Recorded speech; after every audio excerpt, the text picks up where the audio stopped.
Do you feel powerless, unseen, unheard, unvalued? Are you living an inauthentic life driven by the expectations and demands of others? A life dictated by your past, your wounds, your scars? Well, it's time to break free. Join Ellie Shefi and her special guests as they guide you on a journey to leave the chains of your past behind and step into a life of your own design. Welcome to You Are Not Your Scars. Here is your host, Ellie. Hello and welcome. Today's guest is truly the embodiment of resilience and redemption. After navigating trauma, abuse, drugs, gangs, and even San Quentin prison, he has risen to become an industry leader, sought-after speaker, mentor, coach, and corporate trainer.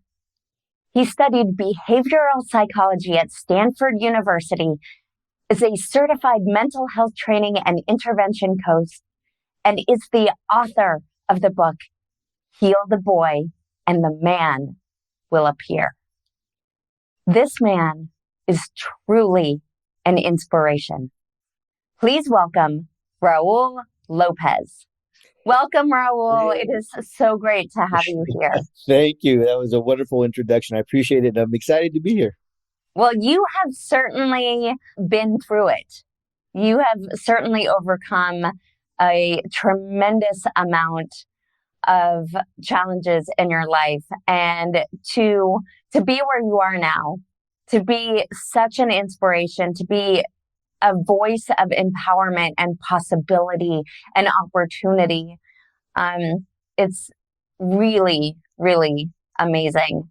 So thank you for all that you do. Tell us why it is so important to you to be this force for good, to help so many. Thank you so much for all of that. You know, I've learned over the years that this force comes as you said force of nature. And I want to say that it's a natural coming. When we experience things in life, and I've learned that life happens for us, not so much to us. And so everything that I've experienced and been through, when I started to switch around and made a decision to figure out my life and change my life, the first thing that came to me, I believe from up above, was I needed to go share this information. I need to help other people because people are now going through what I survived. So it's just, I'm passionate about going out and helping people understand some of the things that I didn't understand and learn some of these things and come to the next level themselves. And honestly, to encourage them to go out and do the same thing that I do, help other people. Yeah, absolutely. So take us back to some of those pivotal moments, some of those things that happened for you, not to you, that actually have shaped you to be the person that you are and to have this mission and this message. Sure. The primary, going all the way back, I go all the way back, and it's what my book is about, Heal the Boy and the Man Will Appear, is childhood trauma. So at the age of 7, I was torn apart from my father, who I was very close with. I was basically kidnapped from him by my mother. We had our family, my mother, my father, I had a couple of siblings. My mother came to the marriage with 2 kids, and my father came with 1, and then together they had me. And we had this his and hers family together, and we had a great time. And one day my mother came home and she said, "Son, let's go for a ride." And she put me on a plane and took me to Alaska from California. At the age of 7, I got to Alaska. It was exciting. I was on an airplane for a while. Got to Alaska. I was in the snow. That was fun. And then I asked, where's my dad? Where's my daddy? And she said, "Don't worry about your daddy. You're not going to see him again." And it was an instant shift that I didn't understand at the time, but it changed my entire life. So looking back, some of these things I'm going to tell you, I learned looking back. That was childhood trauma. That was a trauma for me. There was a lot of different emotions that kids don't understand. There was pain, there was confusion, there was sadness, there was heartbreak. There's just all these emotions going through this little 7-year-old body who prior to that day only knew happiness, joy, and fun. That's what kids are. Their love, their life, their joy, and they play and have fun every day, and the world is theirs. But my childhood ended that day. And I started going through depressions and anxieties and just living in this fog. And it just led me on this wild path for the next, from 7 until I was about 24 years old. And so what happened from that age of 7 is by 9, I was already on drugs. At the age of 13, I conceived my first child. And then at the age of 14, I got incarcerated. From the age of 14 to the age of 24, I spent the majority of those 10 years in some type of a facility, getting out of San Quentin prison when I was 24 years old. During those times of all that wildness, living in a fog, not understanding why I was feeling the way I was feeling, acting the way I was acting, or doing the things that I was doing, I got myself in a lot of trouble. I had those questions. Why do I feel this way? Why do I act this way? Why do I do these things? During my time in San Quentin prison, there were those questions, and I decided that there had to be more than life. And I made a decision to change, and I started seeking more. When I got out of prison, I moved from the area that I lived in, and I started going to college, and I discovered psychology, Psychology 101. Psychology 101 answers those three questions that I just gave you. And it changed my life. I saw the answer to these questions. If you've experienced this in your life, you might do this. If you've done this in your life, you might act like that. And it literally answered those three questions. So I went on this journey of trying to figure out or learn more about me, myself, the mind, the body, the spirit. So as I went on this journey, I discovered so many psychological, how do I say it? I discovered that our mind is psychological. Obviously, our body is biological. So what we think, what we eat, our experiences in life, it all creates the life that we have.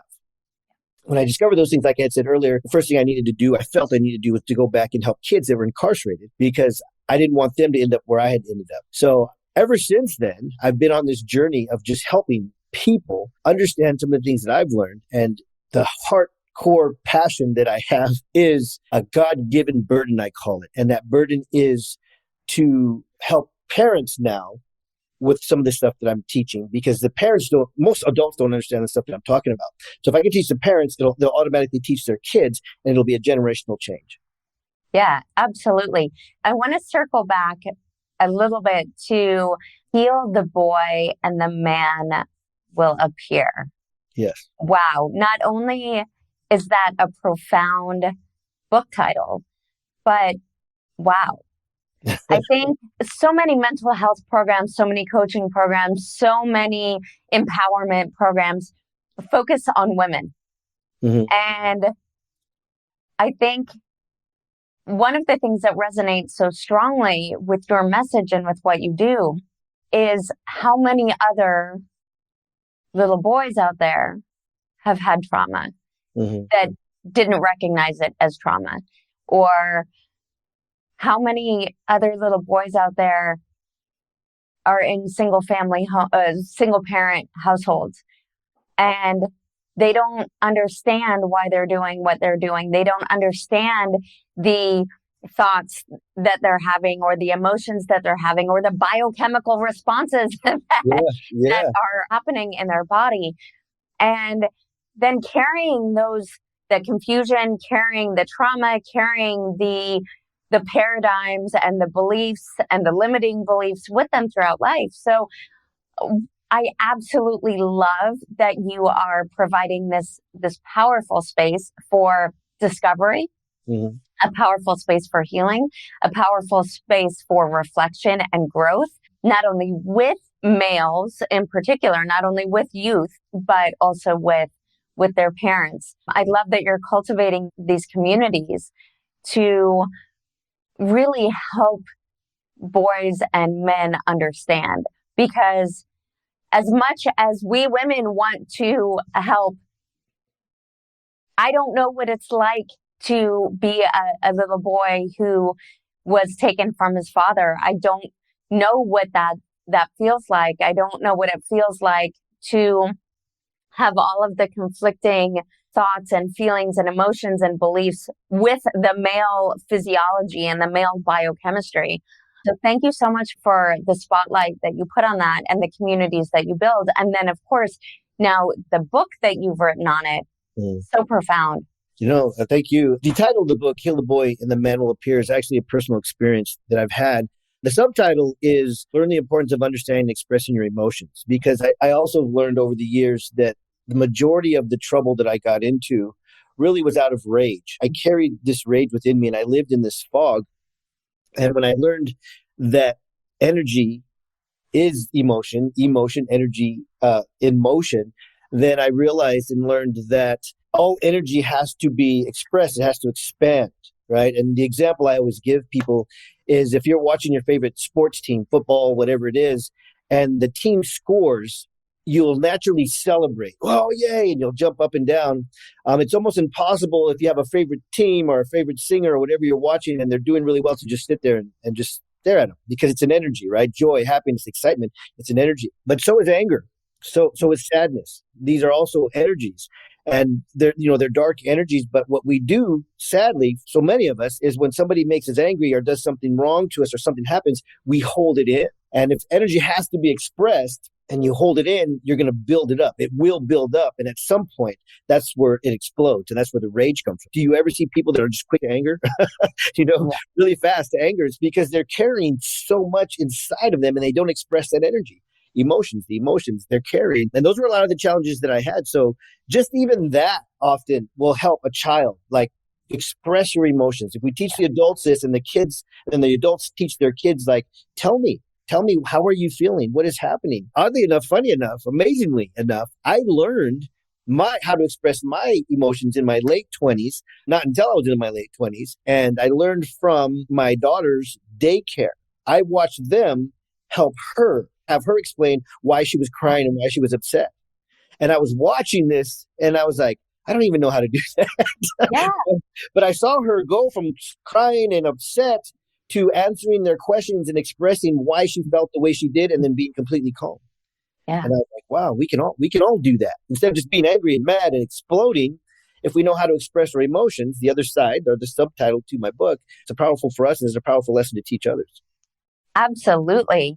I mean, a basic human need that we have, right, is to be seen, to be heard, to be supported, right? These are basic human needs. And so how powerful to start honing those skills and creating that space, the space to be seen, the space to be heard, the space to use your voice, to be able to speak up in a safe way, to not only teach others how to do that, but then you create these magical communities. I mean, you have your tag communities, you have all the mentorship that you do. I mean, you're really a master at going into these situations and creating a safe, supportive community of exploration and expression. So when you are first going into a prison or going into juvenile hall, or going into maybe a church community, and you're starting to work with men early in their own journey, and they have not yet learned to identify what they're thinking or feeling, and they have not yet learned to express what they're thinking and feeling. When you meet that initial resistance that they might have to the process, how do you break through that? And what is the first step that you provide for them to unlock their voice, to unlock their emotions? Okay. I love that's a great question. And I remember dealing with that different situations. Everybody is an individual, obviously, but I remember when I learned all of these things for myself, in my late 20s, and I started going and teaching, working with kids for the most part in the beginning, I wanted them to just receive everything that I would give them. Here, now you're better, right? That's how I felt like what was going to happen is, here's all this stuff that I didn't know. I'm going to give it to you. Now you know it, and you can change your life right now. Unfortunately, I also believe in, and I forget whose quote it is, but they said, the teacher will appear when the student is ready. And when I heard that, I think back to even at a young age when I was getting in a lot of trouble and I was lost. And my mother was she actually had a tape. This is back in the 80s. She had a tape of Tony Robbins, a cassette tape in the car, and she was playing Tony Robbins. And at that age, I was young, I'm Hispanic, and I was in gangs and all these different things. And she was saying, listen to this guy, listen to him talk.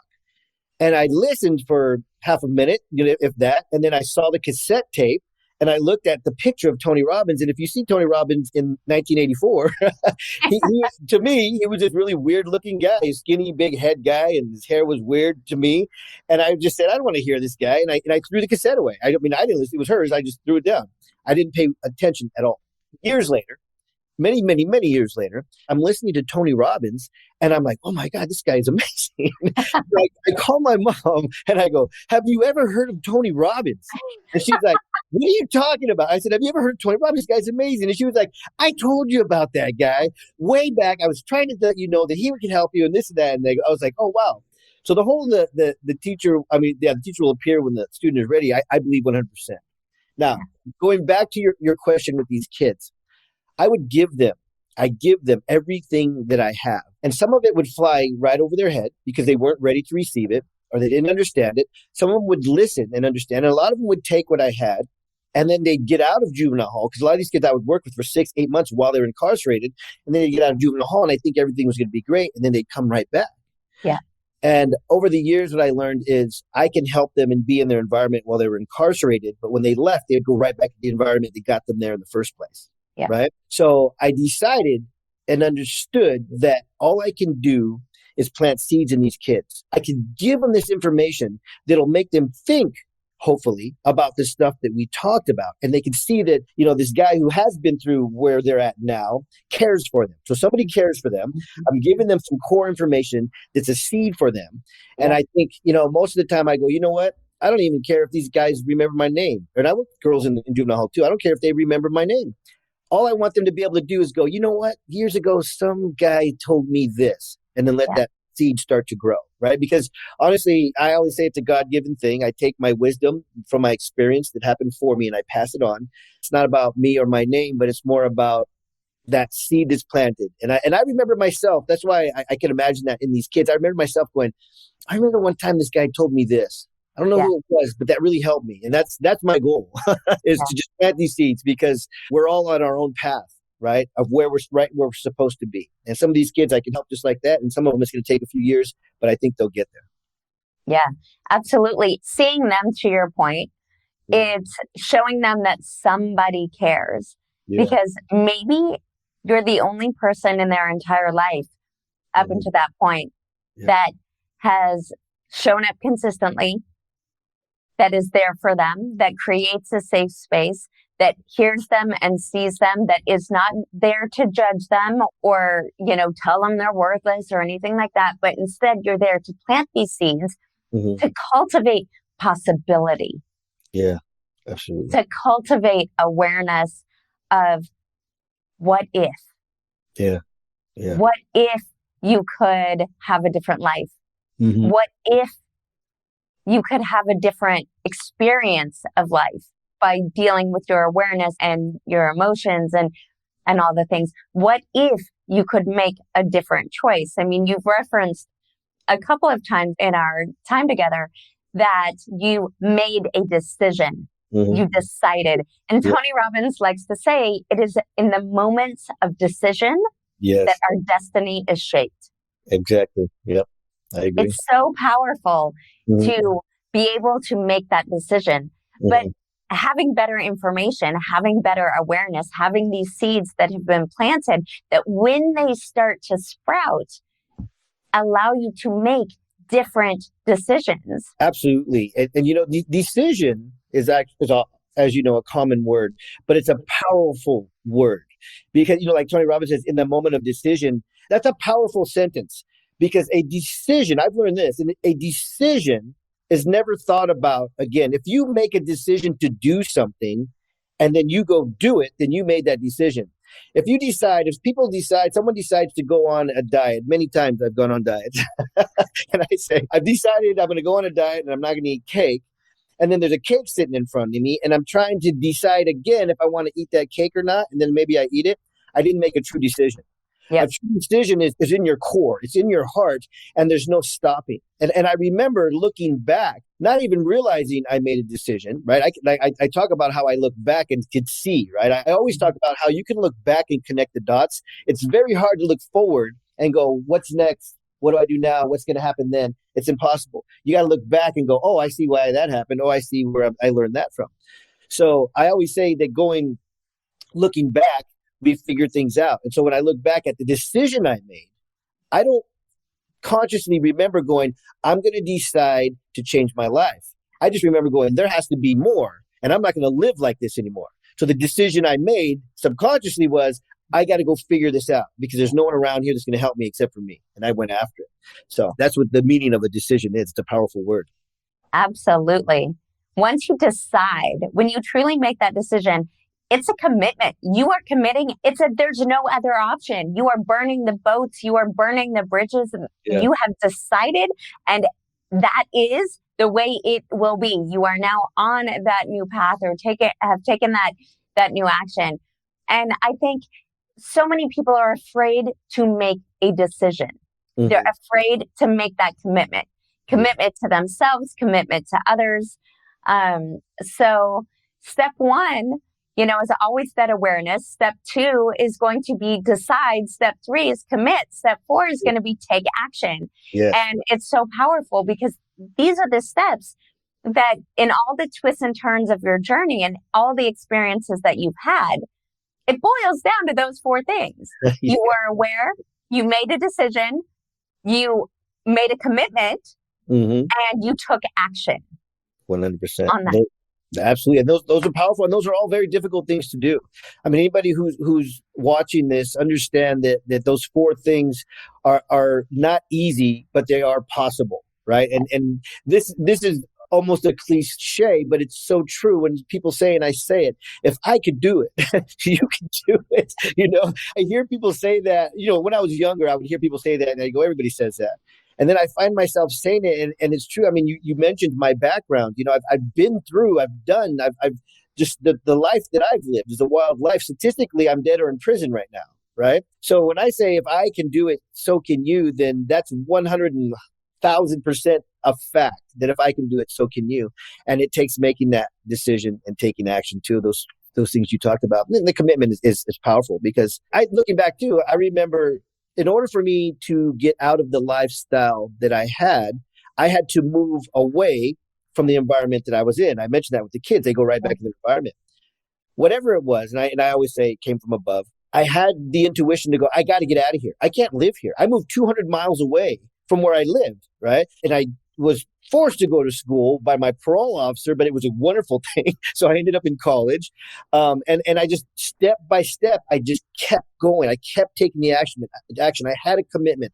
Sometimes I didn't even know what to do next. I used to just walk around sometimes. And I would end up like in a church. I would walk around for miles and I would always end up at the same church and I would sit there. Interestingly enough, nothing ever happened when I would go there. I would just sit there because I don't know, for whatever reason, I felt like that's where I needed to be. But it was always moving forward. It was a commitment to changing my life. It was going to school every day after, not even graduating from high school. It was going to college every day.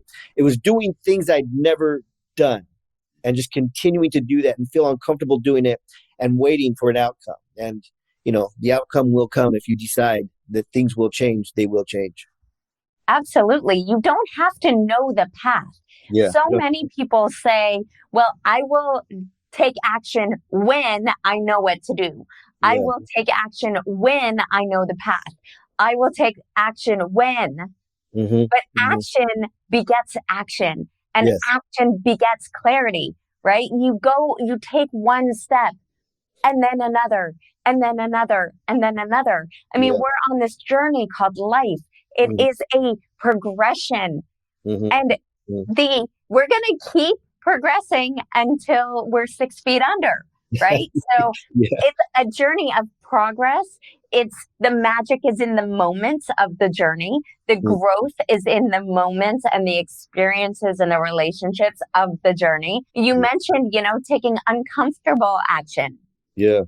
The growth is in those gaps, right? The growth is in those moments of discomfort where you are constantly needing to choose you. You're constantly needing to make another decision to put right foot, then put left foot, then put right foot, then put left foot. And you're constantly making that decision, whether you're on track or you need to course correct. So I love what you were saying, that you knew that the only way change was going to happen is if change happened. So you had to move away. You couldn't stay in the same community, in the same circumstances, because what got you there wasn't going to get you out of there. 100%. So I love that you recognize that, and that you really stepped fully into, if I want my life to change, then my life has to change. And that includes the circumstances and the communities and your surroundings. I think something else that you mentioned is super important. So I want to make sure that it doesn't get lost, is that you went to school, you started feeding your mind. Yes. And you started feeding your soul. You didn't know why you always ended up in this church. Yes. But every single day, you fed your mind and you fed your soul. Tony Robbins likes to say, you have to stand guard at the gate of your mind. And you did that so incredibly powerfully. Thank you. Thank you. Yeah, that's a powerful lesson. A common term or quote is, as a man thinketh, so shall he be. And, it's in a lot of self-development books, but it actually comes out of the Bible. It comes out of the Bible, and it's in every self-development book, not quoted. So I like to mention that it's out of the Bible. But, the whole standing guard at your mind, it's important. The door of your mind, it's important because what we think about, and you touched on this earlier, what we think about most often is who we are and what creates our life. And our environment, who we hang around, is what's in our mind, and it's who we are. Now, if we're not guarding the door of our mind, what happens within our mind that's there regularly, what we think about most sinks to our heart.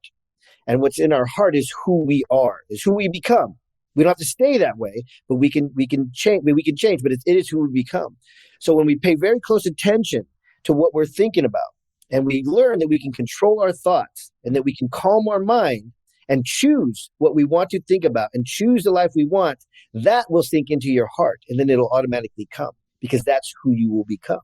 And that's the right way to do it. Absolutely. So piggybacking on that a little bit, who you become. So many people are attached to their identity. Yeah. The identity of, their circumstances, the identity of their events that they've gone through, their identity of a label that society has put on them, or that their parents have put on them, or that they've put on themselves. How did you break free of the identity of your past circumstances, and how do you teach others to do the same? So I pay a lot of attention. I paid a lot of attention, and I still do, to basic psychological conditioning, right? Our parents teach us what they know, what they were taught from birth. So it becomes a core value or a core understanding, or it's just who we believe that we are. So it's important to question why we think the way we think, why we do what we do, and why we act, whether it be good or bad. I mean, we may have some thoughts and some actions that they're not a bad thing, but also, well, why do I do that? Let me give you, I'll tell you, you asked how I work with people on this. And I have a program that I call Blueprint, and I'll just do it for you real short. But I'll have people, and I do this corporate, I do this with, individual, and I'll have people bring out a piece of paper, and I'll ask them, draw a blueprint, a blueprint of a building. Like if they're going to make a building, draw a blueprint, and I'll have them draw it all out. I'll have everybody hold it up, and I'll go, is anybody's blueprint the same? And it's impossible. It can't be, right? It never is, because everybody just has their own idea of a blueprint. And I said, well, that's the same with who you are at the core in your life. We are all raised in a completely different environment, and what we are taught was taught to whoever taught us, and it just continues. So we have to understand and try and see and question, does that work for me? Is that something, do I want to be that person? Do I want to act like that? Do I want to say that? The example I always give with that, and this was an understanding that I got during these years while I'm training and learning these things. My wife, there was a time when she would get mad at me every morning, and I didn't know why. And I'd get up in the morning and she'd be mad, and I'd be like, "Why? I don't understand why she's mad at me. I just woke up. I didn't do anything wrong, Then I just kind of let it go. The next day, there's this pattern, and she's mad. So one day I asked her. I said, "Honey, like why are you mad at me every morning? I don't know. I get up. Nothing. We weren't fighting last night or anything, and you're mad at me in the morning." And she just looked at me, and she goes, "Why don't you get up in the morning and turn on the heater before me and the kids get up, so it's warm in the house when we get up?" And I thought two things. One, thank you, God, I didn't say this. I wanted to say, well, why don't you? Yeah. I didn't. That's what came to mind. The other thought was like, why did you hold that in for so long? Why didn't you just tell me the first day you thought that? Right? I was talking about energy, and we hold things Yeah. in because when I asked her the question, it just whoa, it came out like anger. So I thought about it, and I said, I'll do that. Ask me, and I'll do it. Now, going back to my first thought, why don't you? Environments, blueprints. Yeah. My wife was raised with a single father. He got up in the morning, every morning, turned on the heater for the kids when it was warm. I was raised with a single mother. My mother got up every morning, turned on the heater for the kids. Nothing right or wrong. Those were our environments. Her core is the man gets up and turns on the heater. My core is the woman gets up and turns on the heater, right? Yeah. So again, not right or wrong, just who we are, our blueprints for life, one thing in our blueprints for life. So all I really had to do was look at her blueprint per se and go, oh, her father turned on the heater for her every morning. I can do that. So I did it, right? Now, if people understood basic understanding of a blueprint like that with other people in general, your communication, your work, your relationships, everything will be so much better because it's not about being right or wrong. It's about understanding where the other person came from and how they were raised and who their environments are. Yeah, absolutely. Because in essence, that was how she felt cared for. In essence, that was how she felt protected, provided, loved, seen, nurtured, all the underlying current of what that one thing represents. Yes, absolutely. And we all have that, to your point. We all have our expectations and our paradigms and our belief systems. We all give and receive love and respect and affection differently. Yes. And the ability to use your voice. And this is why it's so critical what you're doing. It's so important.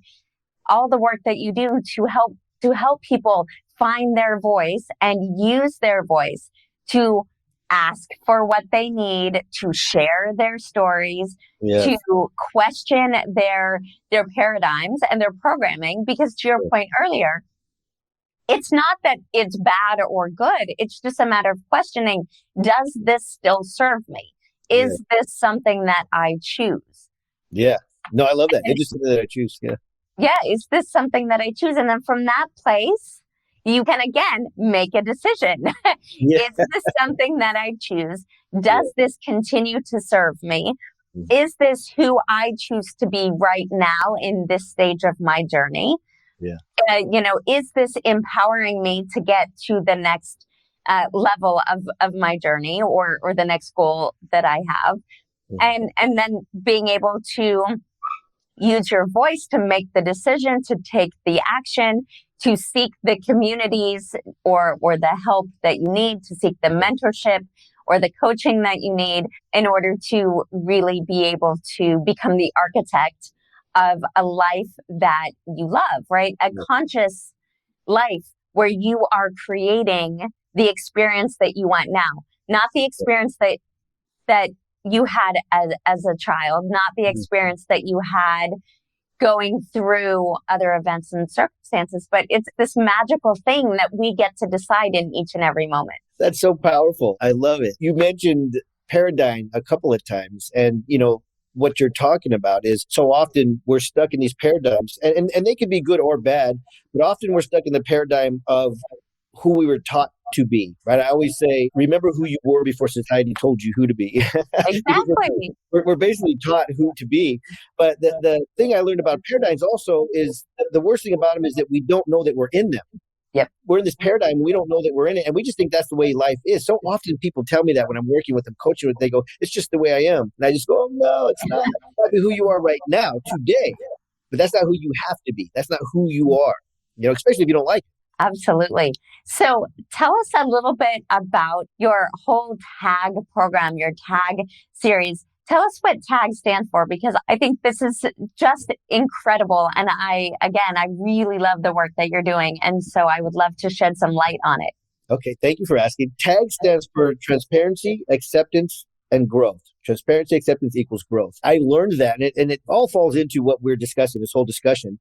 Being transparent in who we are, understanding that we went through these challenges in our life and accepting them. And when we're transparent and we're sharing our stories, it helps us grow. So we're transparency, we're being transparent. We've accepted the challenges we've been through, and it helps us grow and it helps other people grow.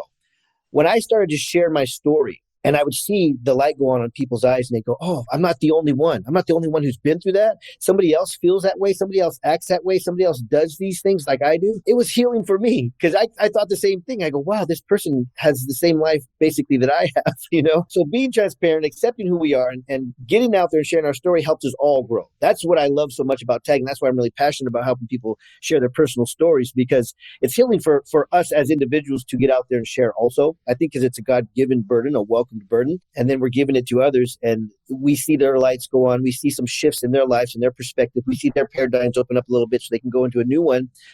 And then hopefully they start sharing their story to go do the exact same thing for the next person. That's amazing. So when you're starting to work with somebody to really identify their story, to craft their story, to reframe their story, and then to find the courage to be vulnerable, to share their story. Take us through a little bit of your process, because so many people really are yearning to find their story, rewrite their story, share their story. What do you do? It's a little bit different for individuals. Some people come to me, and I hear so many stories because people know that I'm passionate about sharing stories. So sometimes people will come to me and they'll go, I've never told anybody this in my life. I just want to share my story with you. And I'll say, okay. And I'll sit down with them and they'll tell me their entire story. And I'll, talk to them truthfully about how powerful it is. Every person has a story and they're all powerful. So I'll tell them how powerful it is. And I'll discuss with them about sharing this with other people and I'll give them categories of people who may need what they've been through. Right. And they'll decide if they want to move forward and work and put their story actually together. So that's one route. The other route is somebody who knows they have a story and just says, I need to share it. I know I do. I've seen you. I've seen people on your stages. I want to share my story too. And I'm ready to go. So we'll put together a program for them. And initially what I do is I help them put together their story into a 15-minute chunk. And it'll usually start with a Zoom call and they'll talk for hours, right? They'll talk for 2 hours and they'll tell me all of these things and I'll record the call and then I'll break it down and I'll say, here are the key points.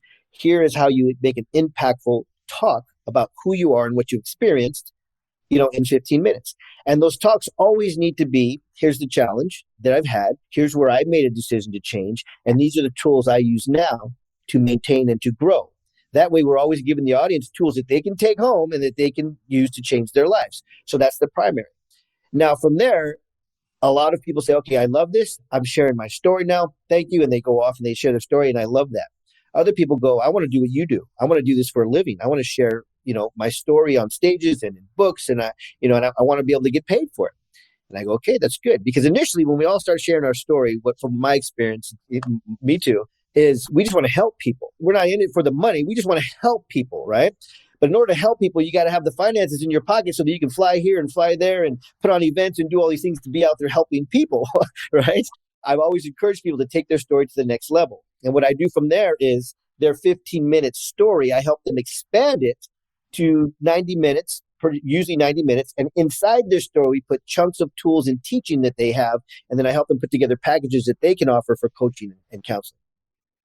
That's amazing. So you're creating an army of impact makers. Yeah. Because to your point, I also, my story, abuse survivor, rape survivor, domestic violence survivor, been homeless, lived in my car, cancer, I have also kind of been through it and come out on the other side. And that it's so funny that you mentioned hearing the Tony Robbins tape, as that young kid in the car, because my North Star, my coping mechanism for all of the different challenges that I have overcome in my life was also Tony Robbins.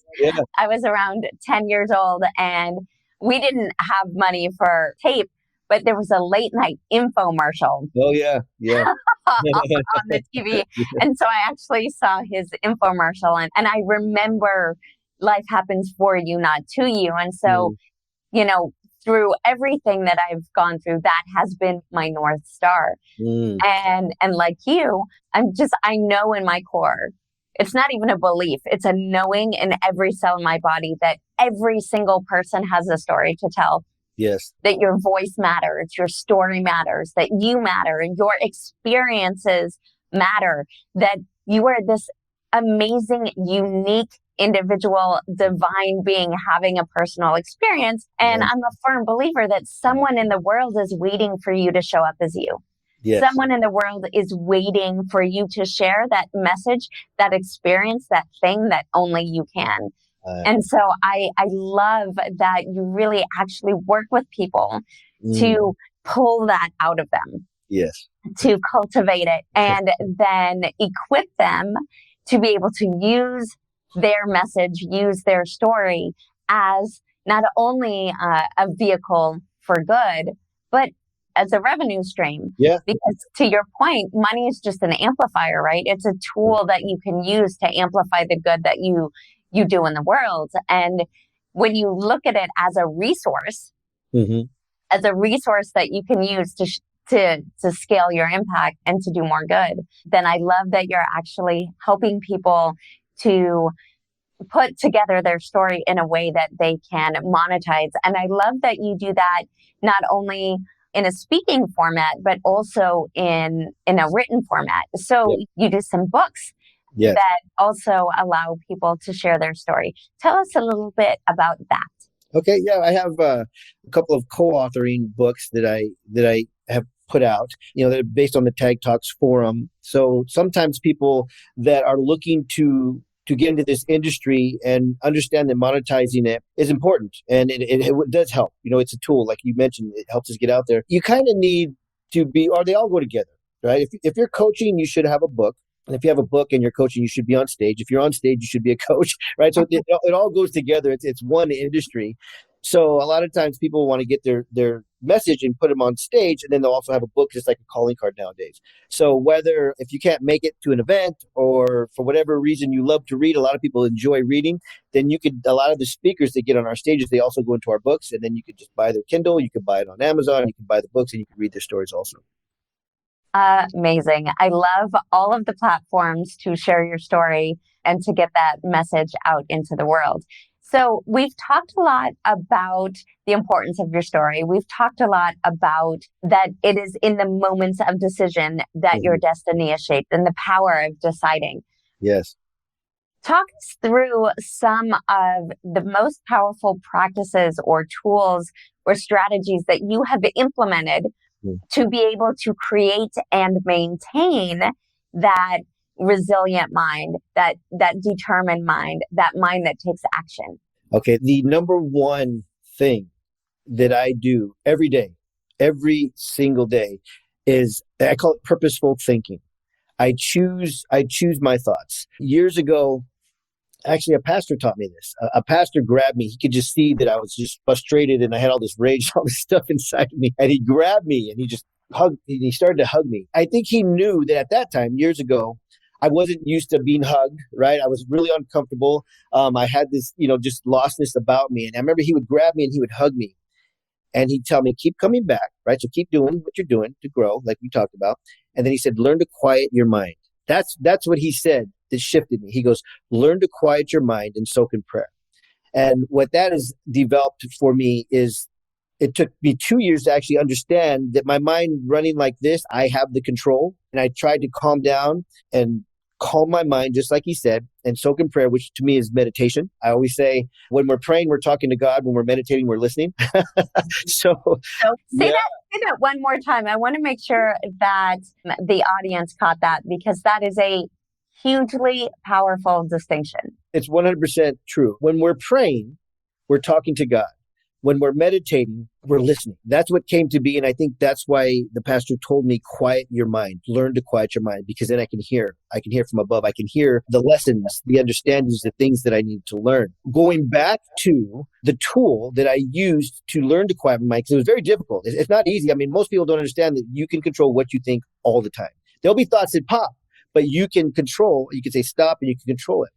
What I had to do when I first started to meditate, learning to quiet my mind, is I had to think of one thing, because to lay there and try and think of nothing for me was impossible. I could not lie there and just think of nothing. My mind would just run.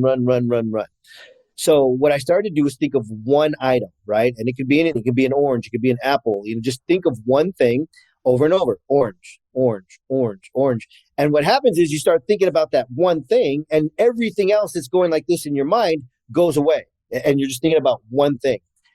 With breath work, deep breaths in your nose, deep breaths out of your mouth.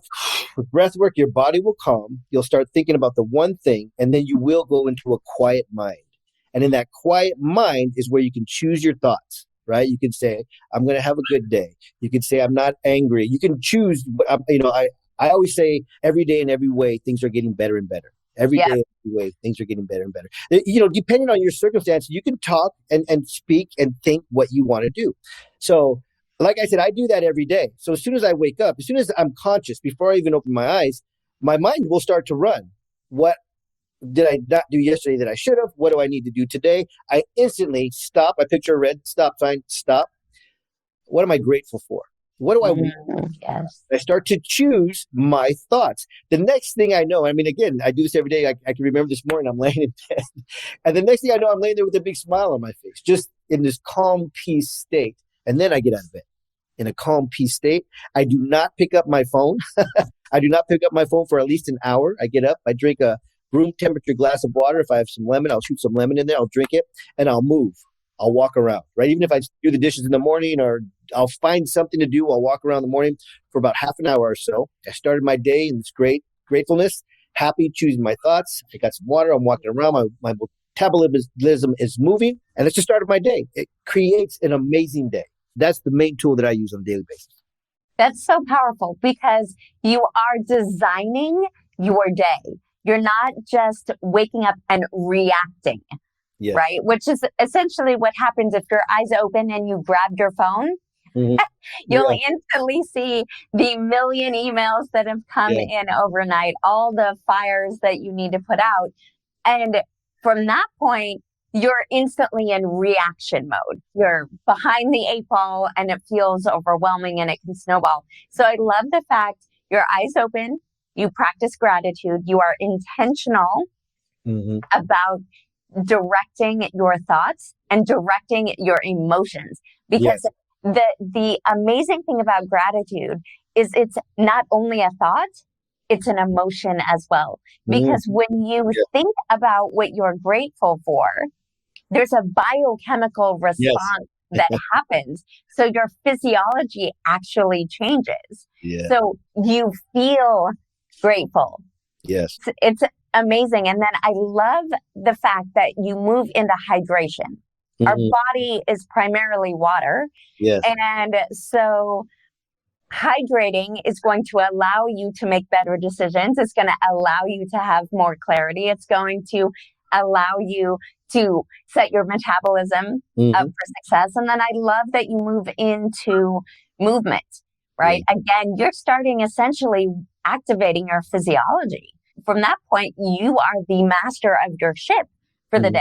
It's a lot harder to get knocked off course, right? It's a lot harder to get knocked off of that emotional stability when your physiology is aligned with that. Perfect. I love it. When you talk and you're explaining, it gets me excited because you understand these things and that, we can pass these messages on and people can hear them and understand them and practice them, right? Make a decision to practice them. Things will change. Things will definitely change. And because we've both experienced these things and we've done the work, it sounds like it's just simple. It does take work. So I encourage people to do the work. Don't think that, one day you're going to wake up and go, oh, happy thoughts and everything's going to be perfect. You're probably going to wake up if you've never done this and try and think happy thoughts, and the negative stuff you're usually thinking about is going to just overwhelm it, right? And maybe on another call sometime we get into the neurology of all that. That's the uncomfortable, right? It's neurons. It's take the path of least resistance. There's a lot going on up here, right?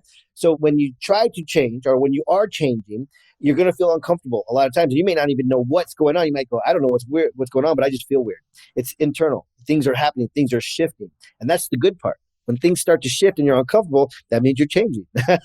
So it's a good thing. I'm a big fan of the sticky note. To your point, it is a practice. It's a habit that you're building. It's a muscle that you're conditioning. It's not just innate. None of us came out of the womb knowing, oh, my eyes are going to open. I'm going to do a gratitude practice. I'm going to hydrate. I'm going to move my body. I'm going to intentionally design my day. I'm not going to pick up my phone. I'm going to create whatever that morning routine is that sets me up for success. Yep. We're not just born knowing that. No. It is a practice. It is a muscle we develop and a habit we create day after day after day. So for me, the number one most helpful thing was the sticky note. I would put sticky notes all over the place to remind me Yeah. to check in, to remind me to hydrate, to I get so busy during the day, I often forget to eat. So I have reminders on my phone that pop up throughout the day that say, nourish yourself, hydrate, move, step away from the computer, go take a walk. So there are these incredible tools, everything from sticky notes to reminders on your phone to apps to communities. But I love the reminder. Thank you for the reminder that this is a practice that you will develop and that it will seem often foreign. So let's expand on that a little bit. Let's touch on, say, imposter syndrome, or you mentioned those negative thoughts that might creep in and feel a little bit overwhelming. That when we're trying to shift that paradigm, they go, BS. Yeah. Your day is not sunshine and rainbows and roses, and you're not, you're not whatever your affirmation is. So let's talk about how to deal with that inner critic or the imposter syndrome. Okay. Yeah. So, I mean, we've touched on a lot of the little tips and tools. So this is great to lead right into, where we've actually come from. The easy word is to practice. But the thing about I had mentioned earlier, as a man thinketh, so is he. So is she, it goes for everybody. The reason when we start to feel uncomfortable, we start to change is because it's what's in our heart already, right? What's in our subconscious, what's in our heart is I do the A, B, and C. When I start doing, 1, 2, and 3 instead of A, B, and C, and here we're going, wait a second, this is uncomfortable. There's something wrong with that. If we recognize it, then it'll help us continue to go, no, I'm going to continue to do A, B, and C. And I mentioned a little bit about neurology, what it is, and I wish I had something to draw it out, but we have millions of all these neurons firing in our brain and all these things happening. And if you just picture when we have if we have these two neurons and we learn something new, there's a connection between them, right? And there's billions of these in our brains, but we have this connection of them. And as we learn something new, good or bad, and we practice whatever that new thought is, that it becomes a habit, it gets really thick. It's it's a solid part of who we are, a core value for us. Now, if it's a negative and it's not something we should be doing and we want to change it, all of a sudden we got this new thought, right? I wanted to make a decision. I wanted to change my life. But the connection is so thin, when I try to go to that path, the path of least resistance, it's easier to go back to the old path because it's such a solid path. I've been doing it for years. I got this new little tiny thin path that I'm trying to become, but it's really hard. So we have to keep practicing and paying attention until this new habit is the solid one. And this other one kind of thins out because we don't do that as much anymore. So that's where the shift happens, scientifically in our brain, is there's a shift from one habit to another, and it's work. Because naturally, human beings, we want to take the path of least, everything naturally on the earth. Look at rivers and lakes and everything else. We take the path of least resistance. Yeah, absolutely. I think it's also important to touch on when we are developing these new muscles, when we are creating new neural pathways, when we are building new habits, when we have decided to make a change and then are practicing to really solidify and integrate that change. I think it's important to bring up, show yourself some grace and practice forgiveness, because it's not a one and done, right? There's going to be some days where you remember to do it and other days not so much. And some days where you're in that groove and you're in that alignment, and other days where maybe you're triggered. And I don't know about you, but for me, with my past programming, those triggers then would start a new avalanche of failure or all that negative chatter, right? Yeah. And so alongside with developing a gratitude practice, I found it really helpful to develop a practice of forgiveness, a practice of showing myself grace, a practice of treating myself like my own best friend. The grace and forgiveness I would show my best friend, to train myself to show it that same gratitude, that same grace, that same forgiveness, that same understanding, that same patience with myself. And, sticky notes. Yeah, no, that's wonderful. It is true. We're harder on ourselves than we are on other people. Sometimes I've heard somebody say once, they said, we will protect our friends against some of the things that we do to ourselves. Like we saw somebody saying or doing something to our friend, we'd be like, you can't do that, but we do it to ourselves. So absolutely practice forgiveness. And I want to touch on what you said. I had mentioned that I do this practice, my morning routine, every morning. It's because we have to, right? Things don't go away. We do have to continue the work. It's ongoing. If I did, even though it took me a couple of years to practice and get to a state where I knew how to quiet my mind, it doesn't mean I'm done. Okay, great. I know how to do it. I'm not going to do it anymore. It's a tool, like a tool you have in your garage. It's a tool, and we have to use these tools. It's not one and done, like you said. It's not like we heal and it's gone forever. It's we understand, right? We accept, right? That whole thing. And we go, okay, now I have these tools. And that's what we're passionate about giving out right now here on this show. We're giving out these tools to utilize them over and over again, right? You don't go to the gym one time, right? You can't go to the gym one time and be like, yeah, I'm in great shape. You got to go to the gym on a regular basis all the time. It's the same thing mentally. It's the same thing emotionally. Absolutely. So I want to shift to an ancillary piece of this puzzle that I think is so important for people. So we've talked about ways to shift your mind. We've talked about ways to really create a life that you love. We've talked about ways to become aware and to make the shifts. What are your biggest tips for in the crazy busyness of life and all of the stresses that we have and the challenges that do continue to arise? What are your best practices for self-care, for filling your own cup so that you're able to continue on? I feel like the best practices really are serving, helping others, because I know, and I mentioned this earlier, when I'm helping others, especially like in the morning, if I have coaching calls or something first thing in the morning, I have such a wonderful day. There's something about giving and helping people. And I think it comes from above. Again, there's something about giving and helping that just really, really creates a happy life. When we really pay attention to what makes us happy, it's usually serving others in some form, in some way.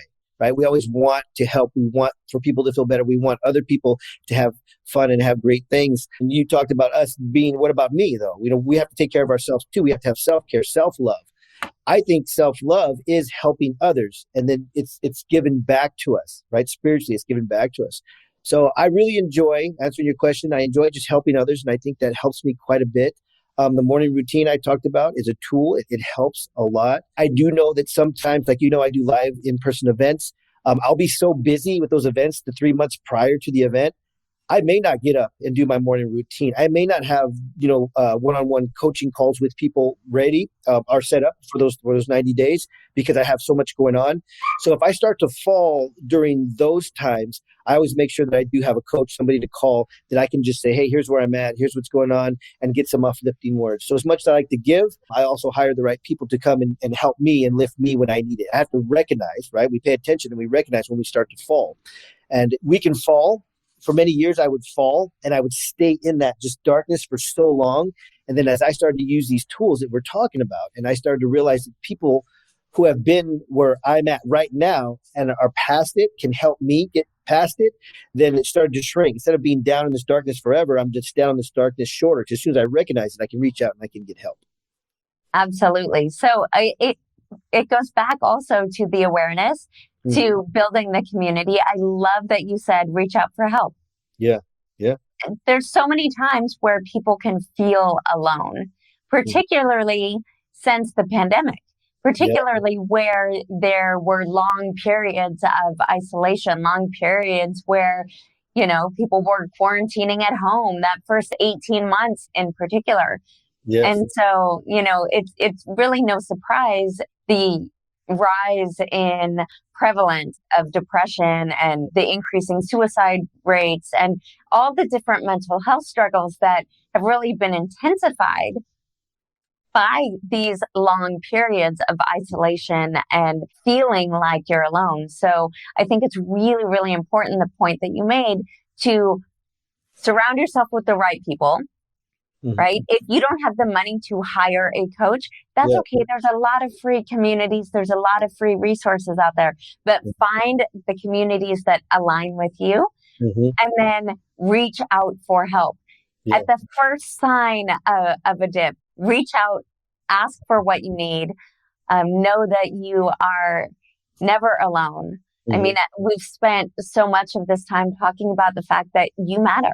Yes. That you have a story and that someone needs to hear it. So, if you do find yourself struggling, whether that's, with mental health or in any other aspect of life, know that you're not alone. We're all on this human journey. We're all divine beings having a human experience, and your voice matters, your experiences matter, and someone in the world needs you. So find someone that can support you and reach out. You said it, self-awareness is key. Understanding when we start to fall. I do know from experience, and I meet a lot of people that they fall and they don't realize it until 2 or 3 weeks go by. And they go, man, I've been just in this hole for weeks. I feel like I'm not even here. So being aware that when it starts, and I'll tell you this, and this is me personally, and I think it's anybody who's passionate about helping others, through mental health, is although I'm a coach, consultant, and then I charge for a lot of my services. If I said somebody and they're just broken, like I said, some people want to just tell me their story. They've never told it before. I just need to get this out. I just need to share their story. I'll sit with them because, the passion that we have to help people change their lives, the people who are depressed, the people who are lost and don't know what's going on in their lives, that's a God-given passion that I'll do for free as much as I can. That's why I go to juvenile hall, right? Right now I can't because you mentioned pandemic, but as soon as it opens up again, I'll be there every week. I go every Wednesday because it's just what I want to give. It's part of me. So when people call me, and I say this because you had mentioned people can reach out and some people may not be able to afford, but there are people out there who will listen, and a lot of times that's just all that you need is listen. Here's how I feel. This is what's happening inside of me. And it helps a ton. So never be afraid to reach out and ask, can I talk to you, to anybody around you that you think can help you, because I'll bet 99.999% of the time they're going to sit and listen to you. Yeah, absolutely. So how can people find you? How can they connect with you and get into your circles? All right. Well, I have a couple of different websites. My personal branding is Raul Lopez Jr. I am a junior. Raul Lopez is a very common name. So if you key in Raul Lopez, you'll find a million different Rauls, but I've branded Raul Lopez Jr. So if you Google that, you'll find me. But I have my personal website is RaulLopezOnline.com. And then I have my Tag Talks website, tagtalks.org. Easy to get access to. I always put on there, send me a personal message, and you can send me an email immediately on any of my websites. Amazing. So I highly recommend that you guys connect with Raul. He is incredible, as you can tell. So Raul, as we start to wrap up here, let's imagine that you have come to the end of your life best lived. You've left it all on the table. What do you want to be remembered for? What do you want them to say about you? Well, there's two answers to that question. One, I kind of mentioned earlier.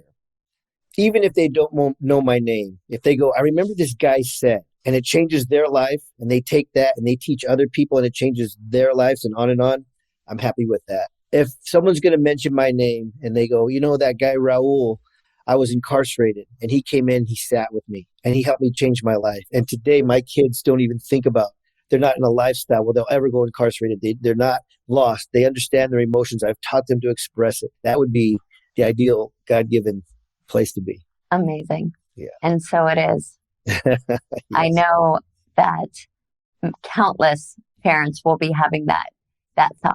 Amen. Where their kids never have to worry because of the seeds that you planted. Thank you. And so it is. And so it is. Yes. So before we leave today, is there anything else that you would like to share? Any parting words? I think based on our conversation, being self-aware, making that decision, that commitment, knowing that you can change and there are people out there who want to help you is a primary message that we have for you here. We have all experienced hard times. No one has not experienced a hard time in their life, and we've all made it through them because we're here today. You're watching today. We're here talking today. So you've made it to today. If you continue to have problems, reach out, understand where you're at, take these lessons and some of these tools that we've offered and put them into use. And if you need help, ask somebody for help. Absolutely. Thank you so much for being here again. Connect with Raul, become part of his world, get into his communities. It is an amazing, amazing gift. What you do, what you share, how you show up in the world. Thank you. Thank you so much, Ellie. I appreciate you. Thanks so much. Thank you. Till next time. Thank you for listening, and I hope you enjoyed this episode of You Are Not Your Scars. Be sure to implement the tools and strategies shared today as you create a limitless life. Know that you are worthy, you are resilient, you are unbreakable, and you are unstoppable. Find more episodes of this podcast at youarenotyourScarsPodcast.com. While you may have been forged by fire, you are free by design.